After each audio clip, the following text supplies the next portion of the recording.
I came across an unsettling bit of news this week. It appears in a passage from an upcoming book by W. Waite Gibbs titled The Ultimate Clock. Time has been on my mind more than usual in recent days. Once every 1,460 days, we're given the gift of an extra day. Happily for us, one of these gifts will arrive on Wednesday. I've been wondering how to spend this extra day. This question leads me to ask, what do we mean by extra? And then I ask, what exactly do we mean by day? And then, what exactly do we mean by exactly? The more I ponder these questions, the less certain the answers become. The unsettling news has to do with how time gets measured, or rather, to what the measurement of time gets anchored. In 1967, the international community agreed that the duration of time we call a second is defined by how long it takes a cesium atom to move from one state to another a certain number of times.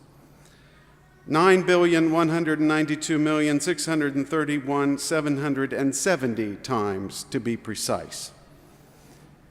On these terms, as Gibbs explains in The Ultimate Clock, to measure a second, you have to look at cesium.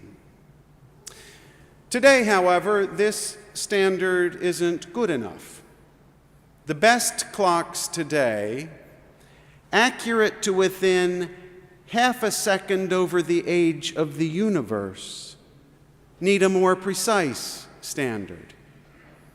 As Gibbs puts it, the best clocks now don't, strictly speaking, measure seconds. What do they measure? That's the predicament. There's now no anchor to which the measurement of time gets fixed. In the old days, clockmakers thought the natural world was a durable source of time. The astronomical clock in Strasbourg Cathedral is a good example. Dubbed the Clock of Ages by Brian Hayes, who wrote about it for the Sciences magazine, this extraordinary clock stands in a case of carved stone and wood 50 feet high and 24 feet wide. It's fully mechanical. Everything is accomplished by wheels and gears, worms and ratchets, cams and followers, all driven by a pendulum.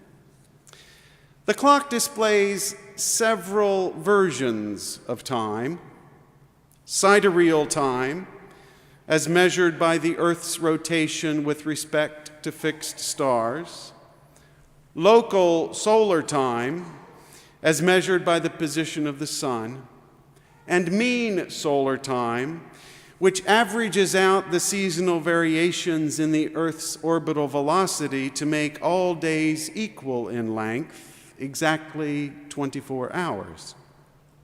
In addition, the clock displays the current date, adding a day when required by leap year. The leap year mechanism includes parts that move only once every 400 years. They came into play in the year 2000 and will now lie dormant until the year 2400. There's also a gear deep in the works of the ecclesiastical calculator, the mechanism that determines Easter Sunday, that turns once every 2,500 years. And the celestial sphere out in front of the clock is geared to reflect shifts in the equinoxes of the Earth's orbit that complete a full cycle once every 25,806 years. This is a mechanical clock we're talking about, built more than 150 years ago.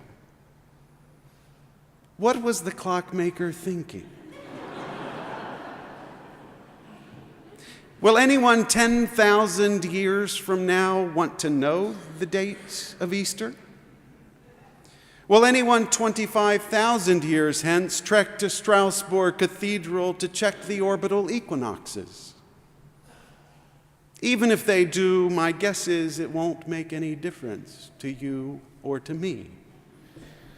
We have more pressing reasons to keep track of time. We have an extra day coming our way. After all, when you and I think about time and take its measure, we usually think in relatively small intervals. A day, perhaps, or a week, maybe a month. 10,000 years may as well be forever. 25,000 years, an eternity.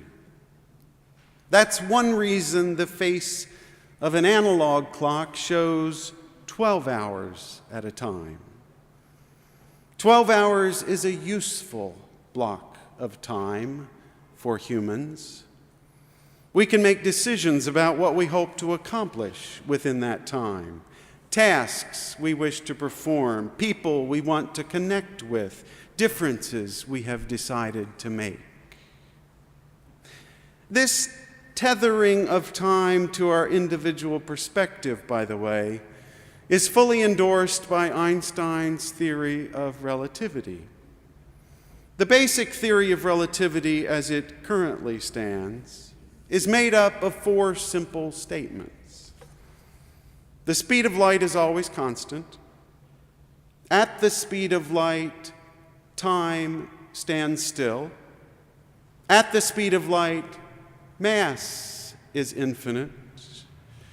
And the 4th is the famous equation, E equals mc squared. In his book, Heisenberg Probably Slept Here, Richard Brennan points out that the theory of relativity does not state that everything is relative. It only states that some things people once thought were absolute, such as time and space, are relative. And some things people had once thought were relative, such as the speed of light, are absolute. The theory also concludes, and this is the crucial part for our purposes, that since these natural laws are the same for all frames of reference, both time and motion are relative to the observer. The idea of a 24-hour day, for example, is an earthbound concept. In other words, there is no universal standard to which we can anchor the measurement of time. Strictly speaking, time doesn't exist, at least not in our usual way of thinking. What we call the past appears to us as past because of our perspective on the matter. What we call the future appears to us as future for the same reason, because of our perspective. From our point of view, the past appears as prologue, and the future appears as possibility. As for what there actually is, the present is what exists. It's all we will ever have.